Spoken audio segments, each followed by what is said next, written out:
Welcome back, Voyagers. I hope that you had an amazing day as you adventured through all of your stations and learned how God is with us and calling us to go beyond with boldness.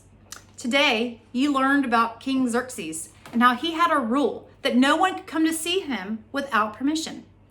If you were a king or a queen or the ruler of a nation, what would be the one rule that you would have? Maybe it's a rule that has something to do with how people are treated.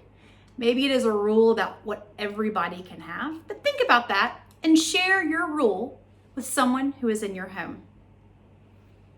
Now I want to ask you, if you were traveling into outer space, what do you think some of the plans for a trip to Mars or beyond might be?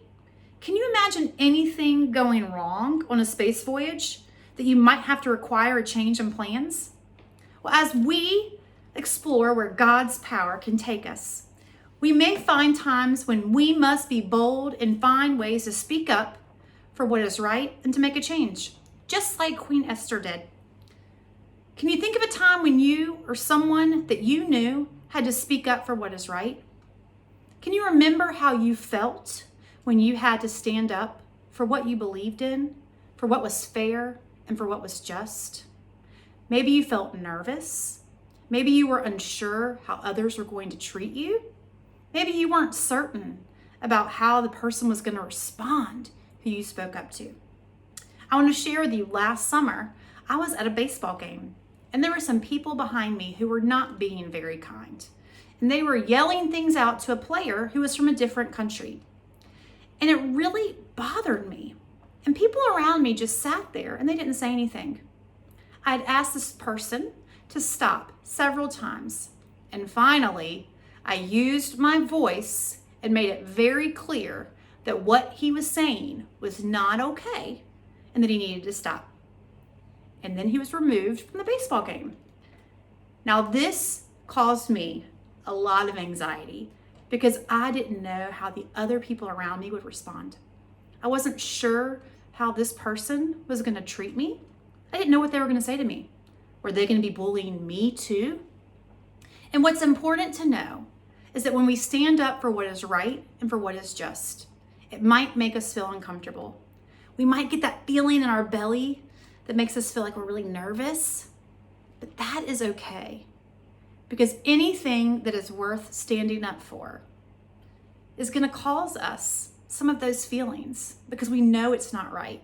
And it's important that we listen to our bodies, we listen to our hearts, but also, most importantly, that we listen to God and how God is calling us to stand up and to speak up for what is right, for what is just, and for what is loving. All right, Voyagers, I hope that you have taken pictures and videos today. I would love to see them. Remember, daily, we're going to make a slideshow. So have your family members, the adults in your home, whoever you're working with, email me at my email address. Your adults have it. And I will make sure to get your pictures and some of your video clips into our daily slideshows. And then we'll be able to see what everyone is doing in their individual homes. Don't forget, you have your God sightings. And in your God sightings bag, remember, you can pull out your sunglasses.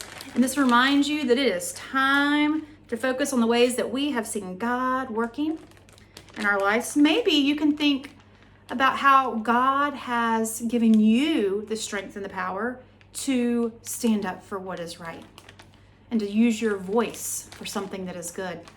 Perhaps you want to draw or write a picture about that. Or maybe you want to do a bubble prayer and you can blow bubbles and you can voice your prayers to God. All right, Voyagers, I would love for you to pray with me. And we're going to do our echo prayer, and it's to repeat after me, and we'll invite our grown-ups to join us too. Dear God, being bold can be scary, but it is so important that we use our voices to spread your love for all people in all the world. Give us strength and courage to be bold. Amen. I'll see y'all tomorrow for day 3. Bye.